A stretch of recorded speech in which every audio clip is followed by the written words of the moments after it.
السلام علیکم خواتین و حضرات۔ ایک انتہائی عجیب اور غریب عبرتناک واقعہ جس کے بارے میں بہت کم لوگ جانتے ہیں۔ وہ دونوں جس جگہ پر گناہ کرنے لگے تھے وہ روئی زمین کا سب سے زیادہ مقدس مقام تھا۔ جیسے ہی انہوں نے گناہ کیا اسی وقت ان کے جسم پتھر ہونے لگے، ان کی روحیں قبض کر لی گئی اور گوشت پوست کے جسم پتھر کے بنتے چلے گئے۔ اسی وقت ان کے قریب کوئی بھی نہیں تھا، اس لیے جو کچھ ان پر گزری اس کے بارے میں خود انہی کے سوا کسی کو پتہ نہیں چلا تھا۔ یہ تاریخ کا انتہائی عجیب و غریب اور خوفناک ترین واقعہ تھا۔ دو زندہ انسان جن میں سے ایک مرد تھا اور دوسری عورت تھی، عذاب الہی کے تحت پتھر کے بن گئے تھے۔ کچھ دیر گزری تو ادھر سے کسی کا گزر ہوا، اس نے ان کو دیکھا اور پہچان لیا۔ یہ بھی معلوم ہو گیا کہ انہوں نے اس مقدس و متبرک ترین مقام پر ایسا گناہ کا کام کیا جس کی فوری طور پر پکڑ ہو گئی تھی۔ لوگوں کا مارے غصہ اور دکھ کے انتہائی برا حال ہو گیا۔ ان دونوں پتھر کے بتوں کو نشانہ عبرت بنانے کے لیے اس زمانے کے اہل علم اور نیک لوگوں نے ان کو اس مقدس مقام سے کچھ دور اسی علاقے میں ایک دوسرے سے کافی لمبے فاصلے پر آمنے سامنے نصب کر لیا۔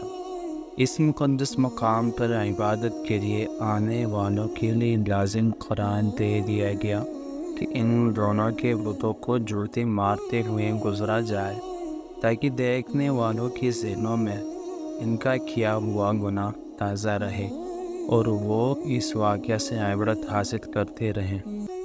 وقت گزرتا رہا، 100-150 سال تک یہی سلسلہ چلتا رہا۔ اس کے بعد کچھ وقت گزرا تو نئی آنے والی نسلوں نے آہستہ آہستہ ان بتوں کو جوتے سے مارنا چھوڑ دیا۔ شیطان نے ان کے ذہن میں یہ بات ڈالی کہ کیونکہ یہ عبادت کا حصہ نہیں، لہٰذا ان بتوں کو جوتوں سے مارنا ضروری نہیں، بلکہ اس کی بجائے ان کو علامتی طور پر تھپڑ مار کر گزرا جائے، جس سے ان سے نفرت کا اظہار بھی ہوتا رہے گا اور ان کے کیے ہوئے گناہ کا خیال بھی لوگوں کے ذہنوں میں موجود رہے گا۔ گزرتے وقت کے ساتھ ساتھ یہ تھپڑ بھی ہلکی سی چپ میں تبدیل ہونے لگا اور پھر بالکل علامتی طور پر آہستہ سے ان بتوں کو چھو کر گزرنے کا سلسلہ شروع ہوا۔ شیطان نے ایک بار پھر ورغلایا۔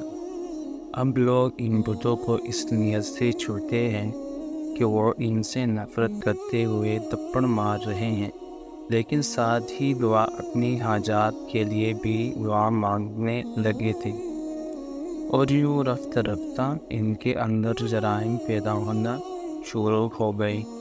تب اللہ تعالیٰ نے کو سزا دینے کے لیے ان سے زمزم چھین لیا اور زمزم کا پانی خشک ہو گیا۔ وقت گزرنے کے ساتھ ساتھ زمزم کے نشان تک مٹ گیا۔ اب کسی کو معلوم بھی نہیں تھا کہ یہاں زمزم نام کا کوئی چشمہ ہوا کرتا تھا۔ اسی قبیلے کا ایک شخص جس کا نام مضاد بن عمر تھا، بہت ہی نیک اور پرسا شخص تھا۔ اس نے قوم کو بہت سمجھایا، ان کو بہت سے خطبے دیے، اللہ کے عذاب سے ڈرایا، لیکن ان پر کوئی اثر نہ ہوا۔ جب یہ قبیلہ اپنے برے کاموں سے باز نہ آیا تو ایک رات مضاد نے سوچا کہ یہ لوگ جس طرح کعبہ شریف کی ہدیوں کی صورت میں آمدن کھانے لگ گئے ہیں، کسی دن یہ حج کرنے کے لیے آنے والوں کی طرف سے چڑھائے گئے قیمتی ہدیے جن میں سونے چاندی کی کچھ اشیاء شامل تھی وہ بھی چرا لیں گے۔ انہوں نے رات کو اپنے بیٹے کو ساتھ لیا اور کعبہ کے اندر موجود سونے کی قیمتی ہدیے اٹھائے اور جس جگہ زمزم کا چشمہ ہوا کرتا تھا اسی جگہ کھدائی کر کے یہ سب قیمتی ہدیے وہاں چھپا دیے۔ اب جیسا کہ اللہ تعالیٰ کسی قوم کے بگڑنے پر اس قوم کو کسی دوسری قوم کے ہاتھوں عذاب دیتا ہے، اس قوم کو بھی عذاب دینے کا فیصلہ کر لیا اور ایک قبیلے بنی خزاعہ کو ان پر مسلط کر دیا۔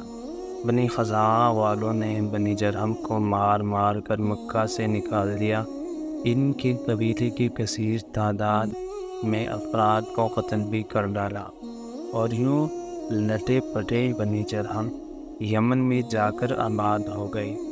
اسی زمانے میں اس قبیلے کے ہاں ایک لڑکے اور ایک لڑکی نے جنم لیا۔ لڑکی کا نام عیسیٰ بن یالا تھا اور لڑکی کا نام میلا بن زید تھا۔ دونوں جب جوان ہوئے تو ایک دوسرے کے عشق میں گرفتار ہو گئے اور انہوں نے آپس میں ناجائز تعلقات قائم کر لیے۔ ایک بار یہ دونوں حج کے لیے ایک قافلے کے ہمراہ مکہ مکرمہ میں گئی۔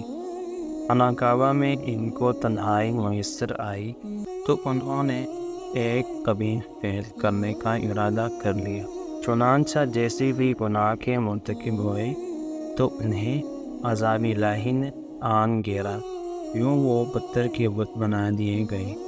اس کے آگے کے حالات آپ نے تحریر کی ابتدا میں پڑھ دیے ہیں۔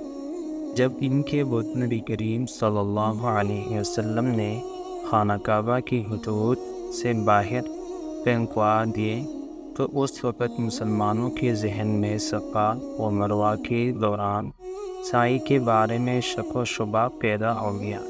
وہ سوچنے لگ گئے کہ کیونکہ صفا و مروہ پر دونوں کے بت پہلے نصب تھے جن کا طواف جاہلیت کے زمانے میں کیا جاتا تھا، لہٰذا اب ان صفا و مروہ کا طواف کہیں ان بتوں کی یاد میں طواف نہ ثابت ہو، جس کی وجہ سے ان پر بھی اللہ کا عذاب نازل نہ ہو جائے۔